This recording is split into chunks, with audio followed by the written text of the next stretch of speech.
Hi, welcome to Caffe Luxxe. My name is Mark Wain and I'm one of the owners here. Today we're going to talk about 3 coffee brewing methods that are simple enough you can make at home. We're going to do French press, we're going to do a chemex brew, and then we're going to do a pour over. The 2 most important things you want to make sure you have on hand are fresh coffee beans and hot water. When preparing any coffee, especially French press, you want to make sure that you fresh ground your coffee right before you use it. We're going to be using our Testarossa house blend of coffee today. For French press coffee, given the amount of time that the coffee and the water are going to be in contact with one another, you want to have a relatively coarse grind. The grind is going to look somewhat similar to big pieces of sand or coarse salt. So, very simple. Take your ground coffee, pour it into your French press, take your fresh water. You don't want it to be boiling, you want it to be somewhere just off boil. So about 200, 195 to 205 is really what is recommended. Once the coffee is immersed with the water, now is when you enter the steep time. And you're going to steep a French press for about 4 minutes. You want to put the plunger on the top, but you don't want to press down yet. You want to let the coffee steep. After 4 minutes, what you want to do is you want to gently press down on the plunger. You're done steeping your coffee, pour yourself a nice cup of French press coffee and enjoy. The next method that we're going to do is pour over. Pour over's been around for about 100 years, and what we do here is we fold the filters along the seams, and then what we do is we put it into the preheated filter cone, and then we're going to wet the filter so that we remove any paper flavor that the filter may impart into our coffee.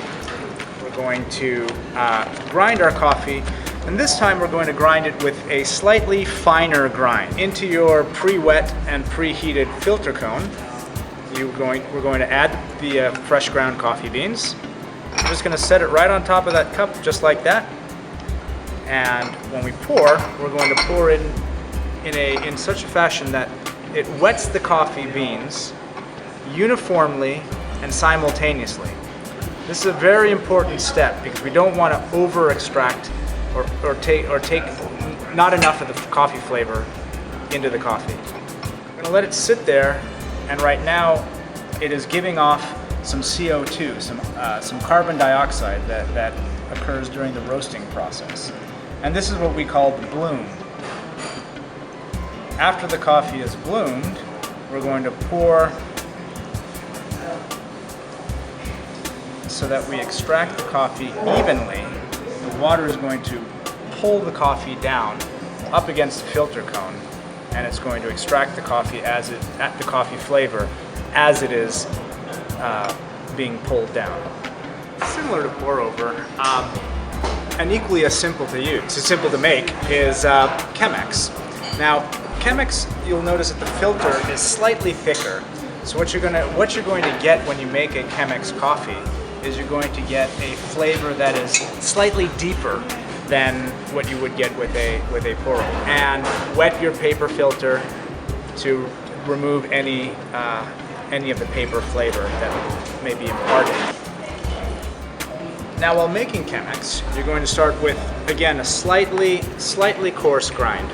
Add your freshly ground coffee. We're going to wet the coffee evenly and simultaneously, and then we're going to stop.